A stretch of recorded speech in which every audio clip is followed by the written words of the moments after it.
ദൈവത്തിന് മഹത്വം ഉണ്ടാകട്ടെ. തന്നോടുകൂടെ നാം ജീവിക്കേണ്ടതിന് നമുക്ക് വേണ്ടി മരിച്ച നമ്മുടെ കർത്താവായ യേശുക്രിസ്തുവിൻ്റെ രക്ഷയുടെ നാമത്തിൽ എല്ലാവർക്കും എൻ്റെ സ്നേഹവന്ദനം. സാമർഥ്യമുള്ള ഭാര്യ ഭർത്താവിന് എപ്രകാരം ഖ്യാതി നേടിക്കൊടുക്കുന്നു എന്ന് കഴിഞ്ഞ ദിവസം നാം കണ്ടുവല്ലോ. സദൃശവാക്യം 31:28. അവളുടെ മക്കൾ എഴുന്നേറ്റ് അവളെ ഭാഗ്യവതി എന്ന് പുകഴ്ത്തുന്നു. അവളുടെ ഭർത്താവും അവളെ പ്രശംസിക്കുന്നത്. അവളുടെ സാന്നിധ്യം മക്കളെ എഴുന്നേറ്റ് നിൽക്കുവാൻ പ്രേരിപ്പിക്കുന്നു. ഒരു വ്യക്തി കടന്നു വരുമ്പോൾ ആളുകൾ എഴുന്നേറ്റ് നിൽക്കുന്നു. കാരണം ആ വ്യക്തി ബഹുമാനത്തിനും ആദരവിനും അർഹരായതുകൊണ്ട് തന്നെ. മക്കൾ ഒന്നടങ്കം എഴുന്നേറ്റ് മാതാവിനെ ആദരിക്കുന്നു. അവരുടെ അമ്മ ബഹുമാനത്തിന് അർഹയാണെന്ന കാര്യത്തിൽ അവർക്ക് യാതൊരു സംശയവുമില്ല. ആ മാതാവ് അവരെ ദൈവഭയത്തിലും നീതിബോധത്തിലും ധാർമ്മിക ബോധത്തിലും വളർത്തി. അപ്പനെയും അമ്മയെയും ബഹുമാനിക്കുക എന്ന ദൈവിക പ്രമാണം ആ മക്കൾ അനുസരിച്ചു. ലേവ്യർ 19:32. ഇന്നത്തെ തലമുറയിൽ പ്രായമുള്ളവരെ ബഹുമാനിക്കുക എന്നതും അവർ ബഹുമാനത്തിന് അർഹരാണെന്നുമുള്ള കാര്യം അന്യം നിന്ന് പോയിരിക്കുന്നു. ഉന്നത വിദ്യാഭ്യാസവും ഉദ്യോഗവും പദവിയുമുള്ള മക്കൾ സാധാരണക്കാരായ അവരുടെ മാതാപിതാക്കളെ ബഹുമാനിക്കുന്നില്ല എന്ന് മാത്രമല്ല, അവഗണിക്കുകയും പരിഹസിക്കുകയും ചെയ്യുന്നു. ഈ പ്രവണത ഇക്കാലത്ത് വർദ്ധിച്ചു വരികയാണ്. മക്കളെ സംബന്ധിച്ചിടത്തോളം മാതാപിതാക്കൾ അനുഗ്രഹമാണെന്ന കാര്യം അവർ വിസ്മരിക്കുന്നു. ഒരു സമൂഹത്തിൽ വൃദ്ധന്മാർ ഉണ്ടാകുക എന്നത് അനുഗ്രഹമാണ്. അത് ഇന്നത്തെ തലമുറ മനസ്സിലാക്കുന്നില്ല. ഏലി പുരോഹിതൻ്റെ ഗ്രഹത്തോട് ഉള്ള ശാപമായി പറയുന്നത്, നിന്റെ ഭവനത്തിൽ ഒരു നാളും ഒരു വൃദ്ധൻ ഉണ്ടാകുകയില്ല എന്നാണ്. 1 ശമൂവേൽ 2:31-32 വാക്യങ്ങൾ. പ്രായമുള്ളവരെ ബഹുമാനിക്കുക എന്നാൽ ദൈവിക പ്രമാണം അനുസരിക്കുക എന്നാണ്. കായിക ലോകത്ത് സമാനമായ ഒരു രീതി കാണാം. ഒരു വ്യക്തിയോ ടീമോ വിജയിച്ച് സ്വന്തം നാട്ടിലെത്തുമ്പോൾ അവരെ സ്വീകരിക്കാൻ വരുന്ന ജനം ആദരസൂചകമായി ഒന്നടങ്കം വിജയത്തിൻ്റെ പ്രതിധ്വനിയായ ഹുറേ എന്ന് വിളിച്ച് അവരുടെ ആദരം പ്രകടിപ്പിക്കാറുണ്ട്. അതുപോലെ ഇവിടെയും ജീവിതത്തിൽ വിജയശ്രീലാളിതയായ അവരുടെ അമ്മയ്ക്ക് മക്കൾ ഹുറേ പറയുകയാണ്.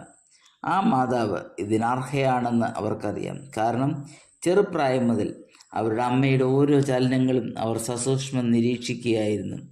ആ നിരീക്ഷണങ്ങളിൽ നിന്ന് അമ്മ ആരാണെന്ന് അവർ തിരിച്ചറിഞ്ഞു. അതിൻ്റെ പ്രതിഫലനമാണ് അവരുടെ ഈ പ്രതികരണം. അമ്മയുടെ വാക്കുകളും പ്രവൃത്തികളും ഒത്തുപോകുന്നതാണെന്ന് അവർ മനസ്സിലാക്കി. പൊതുസ്ഥലത്ത് ബഹുമാനിക്കപ്പെടുന്ന പല വ്യക്തികളും അവരുടെ ഭവനാന്തരീക്ഷത്തിൽ തികഞ്ഞ പരാജയമാണെന്നത് ഒരു വാസ്തവമാണ്. കാരണം പരസ്യ ജീവിതത്തിൽ അഭിനയിക്കാം, എന്നാൽ കുടുംബത്തിൽ ഇത് അസാധ്യമാണ്. ദൈവം വെറുക്കുന്ന ഒരു സ്വഭാവമാണ് കാപട്യം. ഭക്തരല്ലാതെ തന്നെ ഭക്തിയുടെ വേഷം കെട്ടാം, എന്നാൽ അതിന് ദൈവിക അംഗീകാരമില്ല. കാലക്രമേണ മനുഷ്യരുടെ ഇടയിൽ അത് തെളിഞ്ഞു വരികയും ചെയ്യും. ഇവിടെ ഈ സ്ത്രീ തൻ്റെ ജീവിതം കൊണ്ട് തൻ്റെ വാക്കുകളെ സാധൂകരിച്ചു. ഈ രണ്ടാം ഭാഗം അവളുടെ ഭർത്താവും അവളെ പ്രശംസിക്കുന്നത്. മക്കൾ അവൾക്ക് കൊടുത്ത അംഗീകാരത്തിന് ഭർത്താവ് കയ്യൊപ്പ് ചാർത്തുന്നു. ഭാര്യാഭർത്തൃ ബന്ധത്തിനൊരു വ്യത്യസ്തമായ മാനമുണ്ട്.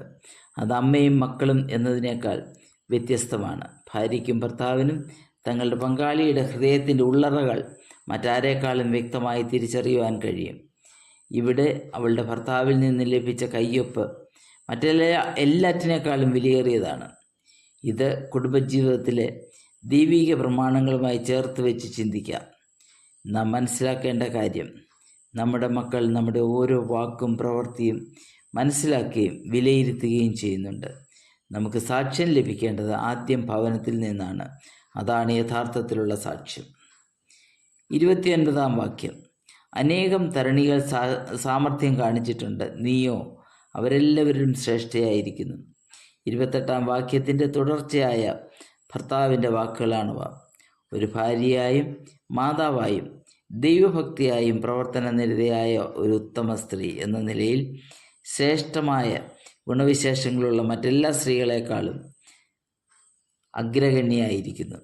വേറൊരർത്ഥത്തിൽ ഇങ്ങനെയുള്ള തരണികളുടെ മധ്യത്തിൽ നിന്റെ സ്ഥാനം ഒന്നാമതാണ്. അവളിൽ ഭർത്താവ് കണ്ട ഗുണവിശേഷങ്ങളാണ് ഇങ്ങനെ ഒരു പ്രസ്താവനയ്ക്ക് അവനെ പ്രേരിപ്പിച്ചത്. തൻ്റെ ഭാര്യയുടെ ഈ ഗുണവിശേഷങ്ങളുടെ മുൻപിൽ അവന് നാവടക്കി വയ്ക്കുവാൻ സാധ്യമല്ല. ഈ സ്ത്രീ തൻ്റെ പ്രവൃത്തി കാരണമാണ് മറ്റുള്ളവരെക്കാൾ ശ്രേഷ്ഠയായിരിക്കുന്നത്. വേറൊരർത്ഥത്തിൽ പറഞ്ഞാൽ അവളൊരു എക്സ്ട്രാ മൈലറായിരുന്നു. പലരും ഒരു സൽപ്രവൃത്തി ചെയ്ത് സ്വയാഭിമാനത്തിൽ കഴിയുന്നു. ഇവളോ ഒരു എക്സ്ട്രാ മൈലർ എന്ന നിലയിൽ സൽപ്രവൃത്തികൾ തുടർമാനമായി അത്യുത്സാഹത്തോടു കൂടി ചെയ്യുന്നു. സാധാരണയിൽ കവിഞ്ഞ ഉന്നത തലത്തിൽ അവൾ എത്തി നിൽക്കുന്നു. ഭാര്യ എപ്രകാരം ആയിരിക്കണമെന്ന് അവളുടെ ഭർത്താവിന് വിവാഹത്തിന് മുമ്പ് ഒരു സങ്കല്പം ഉണ്ടായിരുന്നു. എന്നാൽ ഇപ്പോൾ അവൾ ആ പ്രതീക്ഷകളെല്ലാം മറികടന്നിരിക്കുന്നു. അവൻ്റെ ഹൃദയത്തിൽ നിന്നും ആ സമയത്ത് വന്ന വാക്കുകളാണ്: നീയോ അവരെല്ലാവരിലും ശ്രേഷ്ഠയായിരിക്കുന്നു. മാനുഷികമായി പല ബലഹീനതകൾ അവൾക്ക് കണ്ടേക്കാം. അവയൊന്നും ഈ അധ്യായത്തിൽ അവൾ പരസ്യമായി പ്രകടിപ്പിക്കുന്നില്ല. ഒരു ദൈവഭക്ത എന്ന നിലയിൽ ദൈവസന്നിധിയിൽ അവൾ തൻ്റെ തെറ്റുകളെ തിരുത്തി വിജയത്തിൻ്റെ ഒരു ജീവിതം നയിച്ചു. അവൾ കഠിനമായി അധ്വാനിക്കുന്നു, എന്നാൽ ജോലിയിൽ തളരുകയോ അലസത കാണിക്കുകയോ ചെയ്യുന്നില്ല. അതിന് കാരണം ജോലിയോടുള്ള അവളുടെ മനോഭാവവും ദൈവാശ്രയവുമാണ്. മാർത്തയെപ്പോലെ നല്ല അംശം ഉപേക്ഷിച്ച് ജോലിയിൽ പരവശയായി പരാതിപ്പെടുന്നില്ല. അവൾക്ക് അവളുടെ മുൻഗണനാക്രമം നല്ലവണ്ണം വ്യക്തമായിരുന്നു. ഈ മനോഭാവമുള്ളവർ ആണ് ദൈവത്തിന് തൻ്റെ വയൽ പ്രദേശത്ത് അധ്വാനിക്കുവാൻ ആവശ്യമുള്ളത്. എക്സ്ട്രാ മൈലേഴ്സിന് ഈ സ്ത്രീയുടെ ജീവിതവും പ്രവർത്തനങ്ങളും നമുക്കൊരു നല്ല മാതൃകയാണ്. ആ മാതൃക ഉൾക്കൊണ്ട് നമുക്ക് ദൈവത്തിനായി പ്രയോജനപ്പെടാം. നമ്മുടെ വാക്കുകളും പ്രവൃത്തികളും ചേർന്ന് പോകുന്നുണ്ടോ? നമ്മുടെ ജീവിതത്തെ നമ്മുടെ മക്കളും ഭർത്താവും എപ്രകാരം വിലയിരുത്തും? നമുക്ക് വിചിന്തനം ചെയ്യാം. ദൈവനാമം വാഴ്ത്തപ്പെടുമാറാകട്ടെ.